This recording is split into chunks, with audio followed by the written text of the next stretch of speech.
Assalamualaikum warahmatullahi wabarakatuh. Di sini saya akan menyampaikan aksi nyata modul 1.4 tentang budaya positif. Saya CGV Angkatan 8 dari Kabupaten Hulu Sungai Tengah bernama Fathur Rahman, SPD dari SDN 2 Baru. Latar belakang dari aksi nyata yang saya lakukan adalah siswa tidak suka dengan peraturan karena selama ini jika mereka melakukan pelanggaran, maka akan mendapat hukuman dan tindakan tersebut akan membuat malu murid. Tujuan aksi nyata adalah yang pertama, menumbuhkan budaya positif di sekolah dengan meyakini nilai-nilai kebajikan yang universal. Yang kedua adalah menciptakan murid yang merdeka dan disiplin diri yang kuat. Tolak ukurnya adalah yang pertama, terbentuknya keyakinan kelas melalui kesepakatan kelas. Yang kedua adalah siswa mampu menerapkan dan menjalankan keyakinan kelas yang telah dibuat bersama. Berikut ini merupakan kegiatan diseminasi di sekolah mengenai pengalaman dan pemahaman budaya positif. Silahkan disaksikan. Assalamualaikum warahmatullahi wabarakatuh. Alhamdulillahirabbil alamin wassalatu wassalamu ala asrofil anbiya'i wal mursalin wa ala alihi washabihi ajmain. Saya mengucapkan terima kasih banyak kepada Ibu Bapak SDN 2 Baru yang telah berkenan untuk mengikuti pemahaman dan pengamalan penerapan budaya positif di sekolah. Ini ada di Calon Guru Penggerak Angkatan 8 untuk modul 1.4 karena ini berguna untuk kita sebagai guru menerapkannya. Puji syukur pada Allah Subhanahu wa taala, kita hari ini dapat bersama-sama membahas tentang budaya positif di sekolah. Apa itu budaya positif? Dan salawat dan salam untuk kepada Nabi besar Muhammad SAW sampai yaumil kiamat. Oke, baiklah. Untuk mempersingkat waktu, langsung saja ulun di sini mengenalkan apa yang akan kita bahas hari ini, yaitu tentang pemahaman dan pengamalan penerapan budaya positif di sekolah. Nah, kita akan berkenalan dulu apa itu budaya positif. Nah, tujuan budaya positif dibuat untuk apa?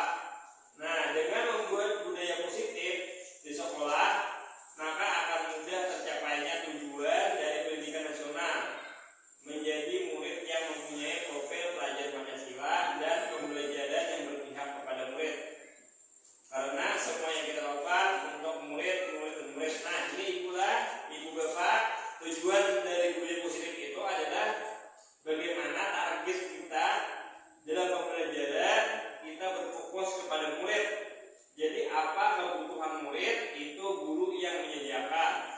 Jadi setiap murid itu mempunyai kebutuhan yang berbeda-beda, cara pembelajaran yang berbeda-beda.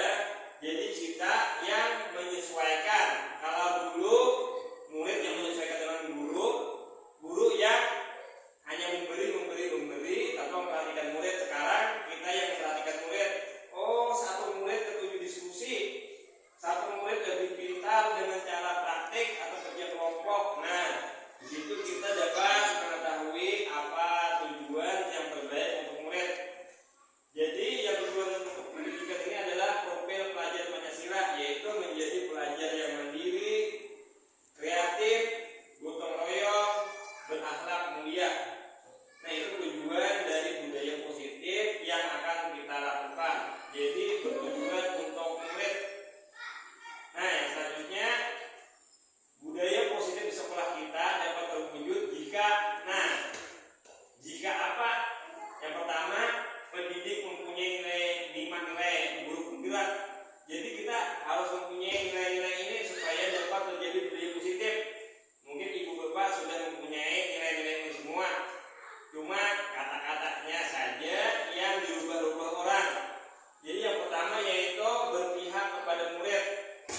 Jadi dalam pembelajaran kita mengutamakan apa kepentingan murid.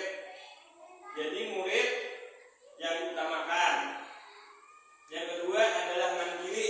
Nah, kita guru harus mandiri. Mandiri dalam menuntut ilmu bisa, mandiri dalam mencari mata pelajaran atau materi-materi pembelajaran bisa. Jadi kita harus bisa mandiri, kita bergantung dari orang lain. Reflektif, artinya reflektif kita harus bisa menilai diri kita sendiri. Setiap selesai pembelajaran kita harus bisa menilai apakah kita ini pembelajaran kita ini berhasil, gagal, perlu diperbaiki. Nah, misalnya perlu diperbaiki, di mana yang perlu diperbaikinya, itulah gunanya reflektif. Atau sudah bagus, anak perbagusi lagi, apa perlu ditambahkan, misalnya alat peraga atau dan sebagainya. Yang selanjutnya adalah yang diberi guru adalah kolaboratif. Kolaboratif artinya kita harus bisa bekerja sama dengan sesama guru. Jadi dengan sesama guru kita harus bisa bekerja sama. Jadi kita kadang-kala begawi sorangan. Kepala sekolah harus bekerja sama dengan guru, guru bekerja sama dengan sesama guru, dan juga guru bekerja sama dengan murid. Nah, jadi kolaborasi semuanya, dan juga dengan orang tua siswa kita harus berkolaborasi. Yang terakhir adalah inovatif. Nah, inovatif itu artinya guru itu harus bisa membuat sebuah perubahan, jangan kayak berhari-hari. Contohnya sekarang ada era teknologi, jadi materi kalau dilihat di HP, di Google, dan di PMM, platform Merdeka Belajar. Nah, itu yang kalau kita mempunyai 5, maka kawan membuat budaya positif dan yakin keberhentian sudah mempunyai kelima hal tersebut. Cuma ada yang sudah tahu, ada yang baru tahu, atau sudah tahu dahulu pada ulur. Nah, yang selanjutnya terakhir adalah adanya keyakinan kelas dan keyakinan sekolah yang dibuat bersama dan dijalankan bersama. Jadi kita harus ada di keyakinan kelas. Keyakinan kelas itu contohnya kayak kita berhari ini namanya yang berubah. Kalau dulu namanya peraturan kelas. Tapi kalau keyakinan kelas itu keyakinan atau peraturan yang dibuat secara bersama-sama. Jadi kita guru mengusulkan, murid mengusulkan apa-apa yang boleh dilakukan di dalam kelas dan apa-apa yang tidak boleh dilakukan dalam kelas. Dibuat menjadi sebuah keyakinan kelas, artinya buahnya itu yakin itu dikerjakan untuk kebaikan mereka. Kalau peraturan, kita dulu peraturan, sekarang berubah menjadi keyakinan. Kalau peraturan itu ada kesan memaksa, bila kalian mengasih atau tidak menurut maka akan ada hukuman. Kalau keyakinan kelas itu keyakinan mereka sendiri di dalam hati yang timbul ingin memperbaiki diri mereka sendiri. Dan juga ada juga namanya keyakinan sekolah. Nah, itu dibuat bersama, keyakinan sekolah antara guru, kepala sekolah, dan murid. Kalau keyakinan sekolah ini secara garis besar. Contoh, anak-anak tidak boleh berkelahi sama teman. Itu adalah contoh satu sekolah. Itu bisa juga dibuat dengan menjadi keyakinan kelas dan dijalankan bersama. Semua hal itu tidak bisa dijalankan sendiri-sendiri. Jadi harus ada kerjasama kepala sekolah, guru, orang tua siswa, dan murid. Baiklah, yang selanjutnya adalah apa manfaat terbentuknya budaya positif. Nah, bagaimana gunanya? Apa gunanya bagi kita, guru, sekolah, dan murid? Yang pertama, diperoleh sekolah yang nyaman, aman, dan berpihak kepada murid. Artinya diperoleh sekolah yang nyaman. Artinya murid itu nyaman dengan sekolah karena tidak takut dengan hukuman, tidak takut dimarahi, karena mereka sudah mempunyai keyakinan kelas tadi. Aman dari bullying, aman dari tindak kekerasan,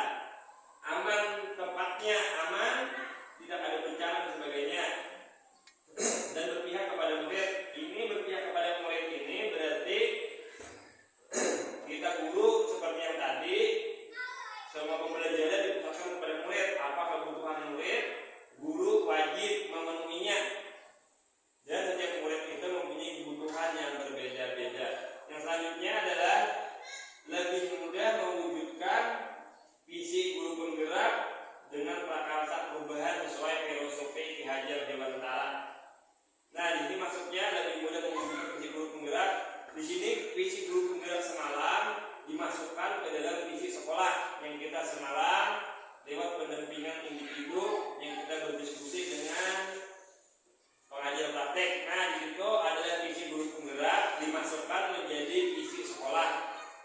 Dan prakarsa perubahan artinya apa-apa yang akan kita rubah, apa-apa yang akan kita lewati. Jadi melewati itu sesuai filosofi Ki Hajar Dewantara, yaitu pembelajaran yang menyenangkan, ramah anak dan berpihak kepada murid. Nah, yang selanjutnya, pendidikan yang baik memiliki kemampuan untuk mewujudkan budaya positif di sekolah. Jadi sekarang pemerintah kita, bila pendidikan yang baik itu berarti kita harus mempunyai budaya positif di sekolah. Budaya positif tadi contohnya seperti anak datang ke sekolah saling tangan, itu budaya positif. Anak dilarang berkelahi, itu budaya positif. Anak malu datang terlambat, itu budaya positif. Jadi sekarang sekolah yang baik harus bisa mewujudkan budaya positif di sekolah. Jadi kita guru-gurunya dan bekerjasama dengan orang tua, kepala sekolah mulai belajar sedikit untuk mewujudkan budaya positif. Budaya positif dapat dijalankan dengan menerapkan disiplin positif. Nah, tidak terlepas dari disiplin. Disiplin positif itu artinya kita guru sebagai among, kita guru sebagai teladan bagi siswa. Jadi disiplin positif itu berbagai macam, baik itu disiplin waktu, disiplin bersikap, disiplin berucap yang sopan santun dan sebagainya. Selanjutnya adalah memahami motivasi perilaku manusia berkaitan dengan hukuman, penghargaan, posisi kontrol, membuat kegiatan sekolah, kelas, serta penerapan segitiga institusi dalam menyelesaikan masalah. Itu nanti yang selanjutnya. Nah, konsep inti modul 1.4 ini yang pasti kita bahas. Cara ini ada 5 tahapan yang kita pakai untuk mencapai perilaku positif di sekolah. Yang pertama adalah 1, disiplin positif. Ini yang pertama, kita sebagai guru dan siswa harus mempunyai disiplin positif. Guru sebagai teladan harus mempunyai disiplin positif. Disiplin itu artinya dalam bahasa Indonesia, disiplin adalah pengendalian, keteraturan, sedangkan yang positif itu yang baik-baik. Jadi disiplin positif di sini adalah sesuatu hal yang positif, pengendalian yang bagus yang diterapkan di sekolah dan ditiru oleh siswa. Karena guru adalah teladan utama bagi siswa.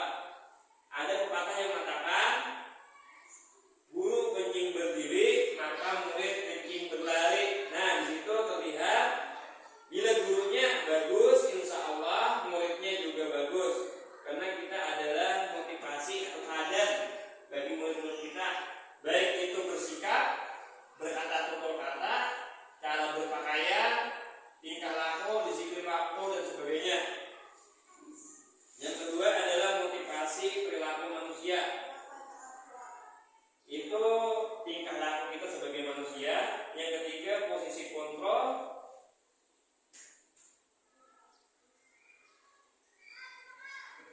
Posisi kontrol seorang guru, nanti ada 5 macam posisi kontrol kita akan bahas.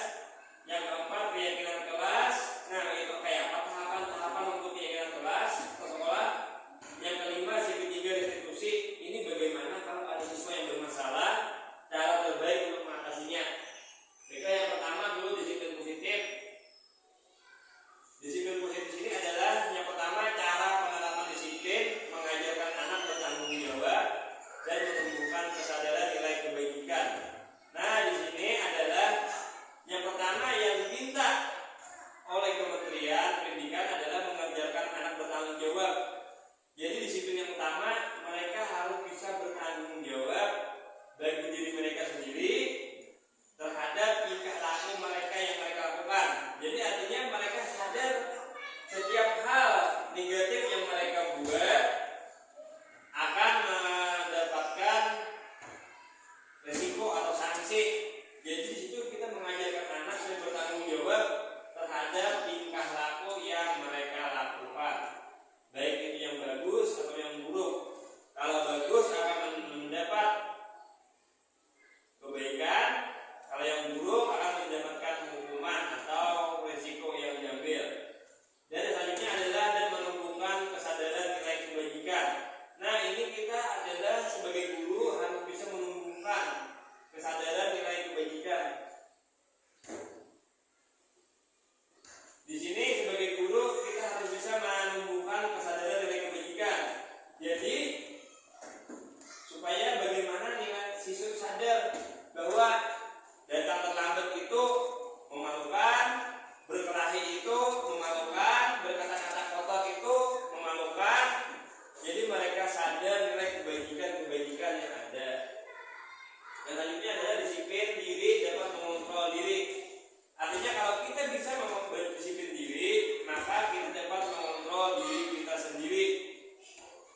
motivasi kita sebagai manusia itu ingin apa? Nah, yang pertama ini sama antara guru dengan murid. Apabila motivasi kita, perilaku kita yang terbaik. Yang pertama menghindari ketidaknyamanan pengumuman. Nah, kita semua tidak menginginkan adanya ketidaknyamanan atau pengumuman. Contoh, kalau kita datang terlambat ke sekolah, murid atau guru takut nanti ditegur oleh kepala sekolah. Nah, itu membuat kita tidak nyaman. Atau murid takut ditegur oleh guru, itu membuat mereka tidak nyaman. Nah, itu kita hindari sebagai guru sekarang, sebagai kepala sekolah sekarang, jangan lagi memberikan ketidaknyamanan kepada guru, ketidaknyamanan terhadap teman sama guru, dan ketidaknyamanan murid kita. Jadi hukuman itu sekarang tidak berlaku lagi untuk siswa atau untuk guru. Nah, yang selanjutnya untuk mendapatkan imbalan atau penghargaan. Saya datang tepat waktu agar dipuji, guru datang tepat waktu agar dipuji. Nah, itu kita mengharapkan imbalan. Itu juga salah yang sekarang. Kalau yang dulu benar, sekarang juga salah. Kita ingin dinilai kepala sekolah bagus, murid ingin dinilai guru bagus. Nah, itu salah. Jadi yang terakhir ini adalah yang disuruh orang untuk dilaksanakan, untuk menjadi orang yang menghargai diri dan menilai yang mereka percayai. Di sini artinya mereka harus menghargai diri sendiri. Itu bagus dengan cara berperilaku, berpakaian, bertingkah laku. Jadi mereka menghargai diri sendiri dengan berbuat baik bagi diri sendiri. Berarti itu juga dia menghargai diri sendiri, bahwa itu berguna untuk dirinya dan nilai-nilai yang mereka percayai. Artinya contoh, kita mengajar murid dengan baik, itu kita menghargai bahwa suatu saat murid itu akan bagus dan menjadi masa depan negeri ini, itu menjadi terbaik bagi mereka. Jadi kita tidak perlu penghargaan baik itu berupa pujian atau dia takut dihukum, itu tidak boleh. Sekarang disuruh supaya guru atau murid untuk menimbulkan perasaan menghargai diri sendiri. Nah, ini adalah 5 hal baru yang harus diketahui oleh guru. Posisi kita di mana sebagai seorang guru? Posisi kontrol guru. Nah, kita sekarang harus berubah. Dulu ada penghukum, membuat rasa bersalah, menjadi teman murid, menjadi pemantau murid apa yang mereka perlukan, menjadi manajer, mengkoordinasikan. Jadi sekarang kita lihat posisi kita sebagai guru yang mana. Yang pertama sebagai penghukum. Sebagai penghukum kita sebagai guru atau di sini sebagai kepala sekolah bisa. Penghukum itu artinya bila ada yang salah dihukum. Misalnya anak disuruh lari, disuruh memperbaiki WC, atau dihukum dengan fisik, dijewer atau dipukul. Itu berarti kita masih di penghukum.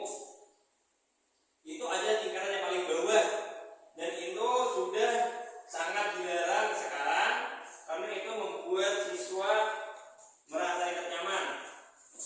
Yang selanjutnya, level kedua adalah membuat rasa bersalah. Membuat rasa bersalah ini masih bisa dilaksanakan, tetapi tidak terlalu bagus, tapi masih bisa dilaksanakan. Tapi kalau bisa kita harus di atasnya. Membuat rasa bersalah ini adalah contoh kita mengasihani diri sendiri. Contoh, kasihan bapak mengajari kamu, tapi kamu tidak menurut, apakah kamu tidak merasa kasihan dengan bapak? Contohnya, jadi anak itu jadi merasa bersalah, itu bisa menimbulkan mereka di masa depan menjadi minder, tidak percaya diri. Nah, jadi yang posisi yang ketiga adalah sebagai teman untuk murid. Nah, ini lebih bagus daripada yang kedua. Menjadi teman artinya kita berteman dengan murid, tapi berteman di sini harus ada batasannya. Jangan kita tidak mempunyai harga diri lagi terhadap murid. Jadi kita harus tetap mempunyai harga diri. Artinya ada batasannya, tapi menjadikan murid itu teman. Jadi mereka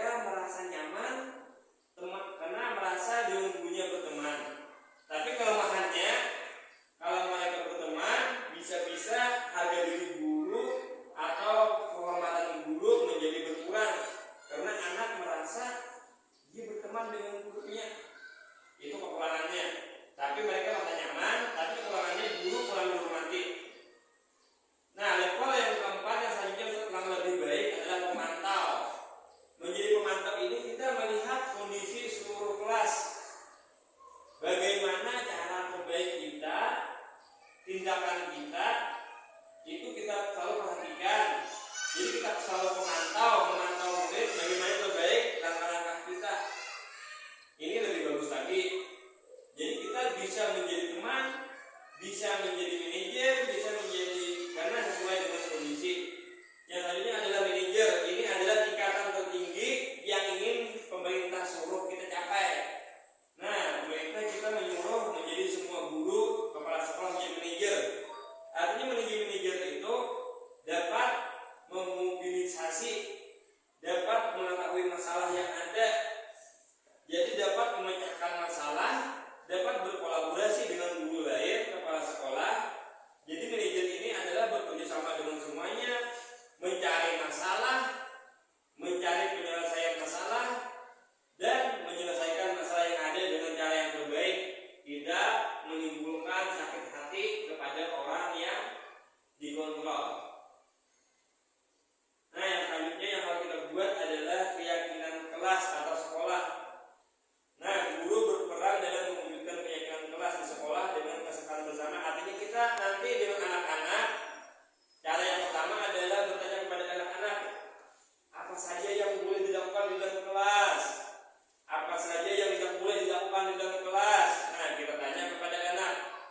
Jadi mereka nanti ditulis, mereka menuliskan apa saja yang boleh, apa yang tidak boleh. Setelah itu disepakati apakah semuanya contoh. Nanti anak-anak banyak yang menjawab, tidak boleh berkelahi, tidak boleh berbicara di dalam kelas, tidak boleh makan minum di dalam kelas saat belajar, dilarang berisik, dilarang terlambat. Nah, di situ kita rangkum, nanti secara kesepakatan bersama kita tentukan apakah kita semua ingin membuat kesepakatan.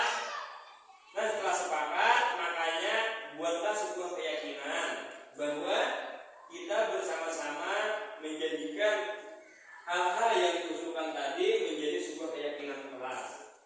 Keyakinan kelas ke sekolah berupa pernyataan universal yang lebih ingat, dipahami, dan diterapkan.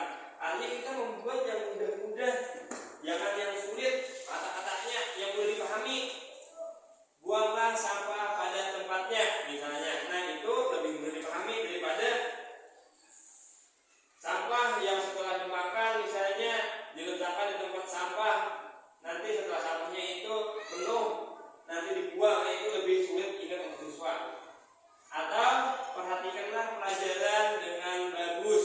Itu artinya mereka mudah diingat, mereka akan memahami dan diterapkan secara bersama-sama. Yang selanjutnya, nah ini adalah segitiga restitusi. Ini yang terakhir. Ini adalah kita sebagai guru, kalau ada menghadapi masalah seperti anaknya berkelahi, anaknya terlambat datang ke sekolah, anaknya tidak memperhatikan pelajaran, cara sekarang adalah memakai segitiga restitusi. Artinya guru berperan sebagai manajer, menggunakan segitiga restitusi dalam menyelesaikan masalah melalui 3 tahap. Jadi 3 tahap restitusi itu ada 3: menstabilkan identitas, validasi tindakan yang salah, dan menanyakan keyakinan. Di sini ulun contohkan, misalnya ada anak yang sering terlambat ke sekolah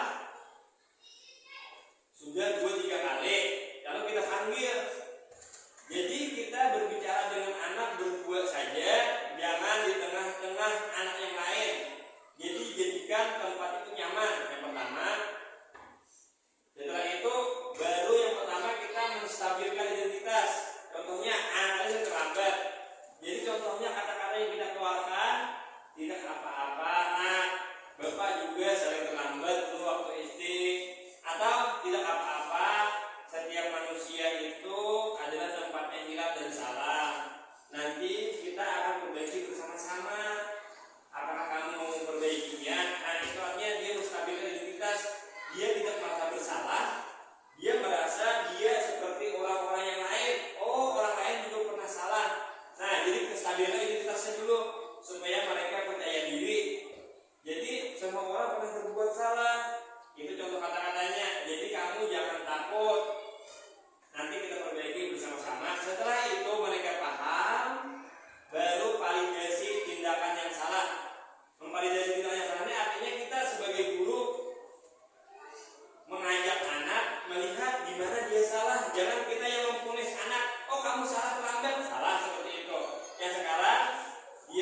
belajar mencari kesalahan sendiri. Contoh, apakah kamu tadi datang terlambat?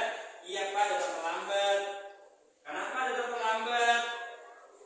Saya datang terlambat karena bangun tidur kesiangan misalnya. Kalau kamu datang terlambat, apakah itu hal yang bagus atau salah? Salah Pak, ada dia jawab salah. Nah, mereka membuat validasi tindakan yang salah, artinya mereka mengakui kesalahan sendiri, bukan kita yang membuat mereka mengaku bahwa mereka salah. Jadi dengan mereka mengakui sendiri, mereka menyatakan bahwa mereka memang salah, dan itu secara psikologi mereka tidak akan lagi mengulanginya. Setelah memvalidasi atau mereka mengakui mereka salah, baru yang terakhir adalah menanyakan keyakinan. Contohnya, kamu kan sudah salah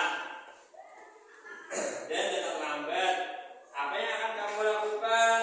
Jadi kita berdiskusi dengan anak apa yang mereka inginkan. Kita tanyakan, kenapa kamu sering terlambat?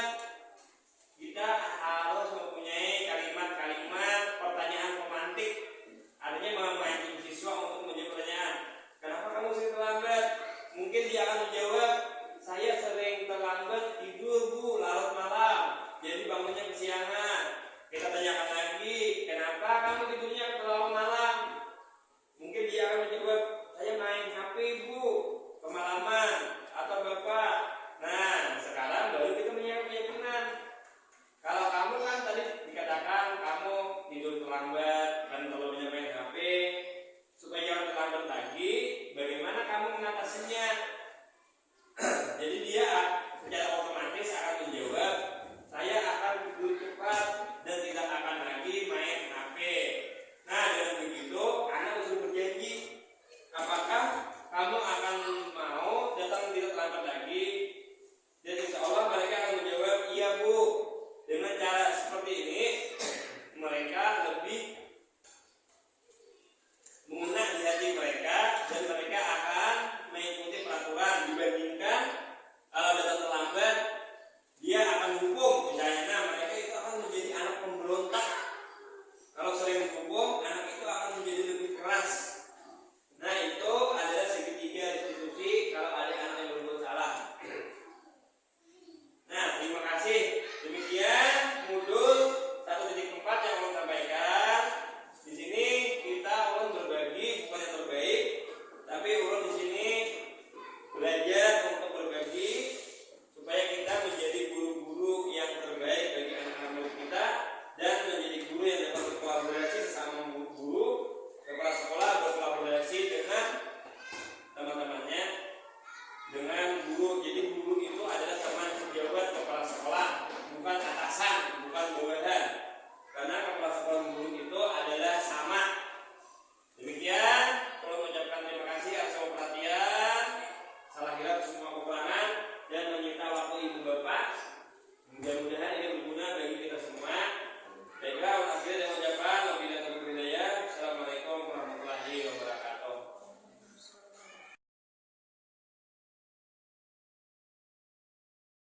Berikut ini merupakan kegiatan pembuatan keyakinan di kelas. Silahkan disaksikan. Assalamualaikum warahmatullahi wabarakatuh.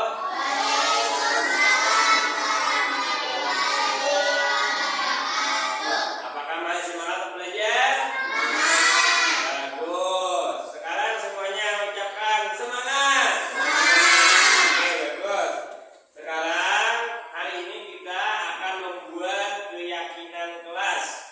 Apa itu keyakinan kelas? Keyakinan kelas itu seperti peraturan yang ada di dalam kelas. Apa yang boleh, apa yang tidak boleh. Tetapi yang kita buat adalah keyakinan. Keyakinan itu berasal dari diri, bukan karena takut dihukum, bukan karena takut untuk dapat hukuman, dapat ujian dan sebagainya. Tapi keyakinan kelas adalah hal-hal yang kita sepakati bersama. Nah, sebelum itu Bapak punya kertas,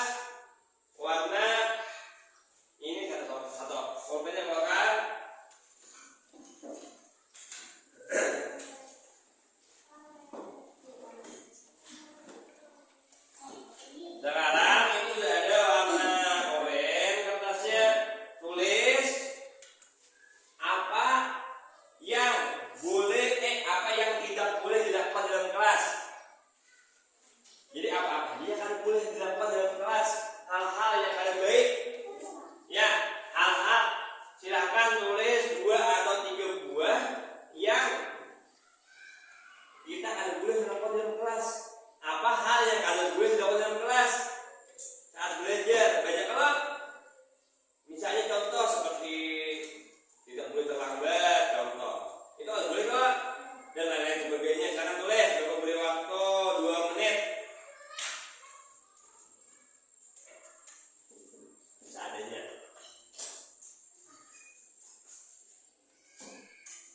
Jadi sekarang tulis di buku 2 buting, 2 buah lah keyakinan kelas tadi. Apa yang tidak boleh dilakukan di dalam kelas.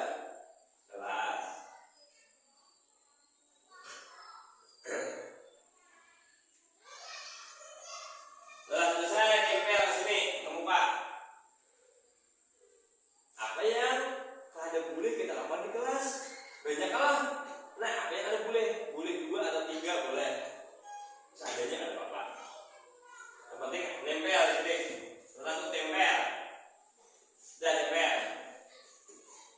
Ada bapaknya, ada salah benar, tidak ada yang salah benarnya. Bebas, tempel. Ya.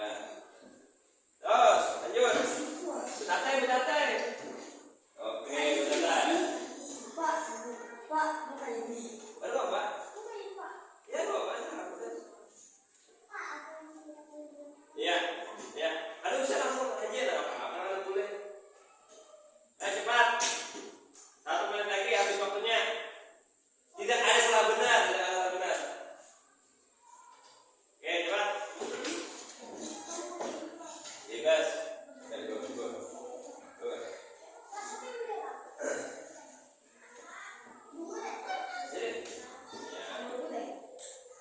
1 boleh, 2 boleh, 3 boleh, bebas. 0 boleh, ada boleh. Ada juga, ada Bapak. Boleh berjagat, boleh bergiring, bebas sama Bapak. Oke, kita sudah menemukan hal-hal yang tidak boleh di dalam kelas. Sekarang ini yang hijau, ini tuliskan yang boleh dilakukan dalam kelas. Apa hal-hal yang boleh dilakukan dalam kelas? Hal-hal baik apa yang boleh dilakukan dalam kelas? Hal-hal baik.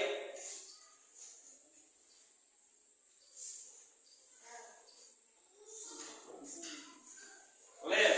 1 boleh, 2 boleh, 3 boleh.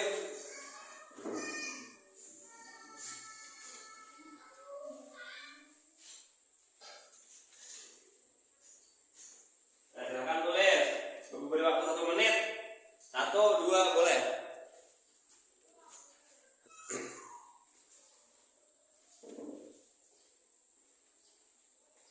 Kalau sudah, tempel langsung sini. Ini adalah hal yang tidak boleh dilakukan.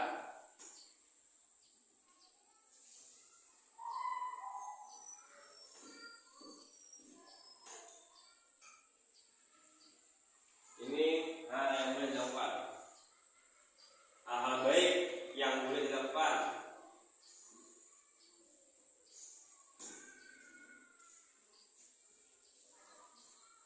Contoh saling apa, misalnya dengan teman sekelas. Contohnya dengan teman sekelas saling apa, gitu.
mengerjakan tugas, berpakaian rapi, dan hormat kepada teman dan guru. Setuju ada? Ya, setuju kita lakukan. Nah, sekarang kita buat menjadi sebuah keyakinan kelas. Keyakinan kelas itu artinya buat sikap sendiri yang menginginkan supaya kelas ini lebih baik. Baik, paham, setuju semuanya? Demikian penyampaian tugas aksi nyata modul 1.4 tentang budaya positif. Atas perhatiannya, saya ucapkan terima kasih dan saya akhiri dengan ucapan wabillahi taufiq wa hidayah.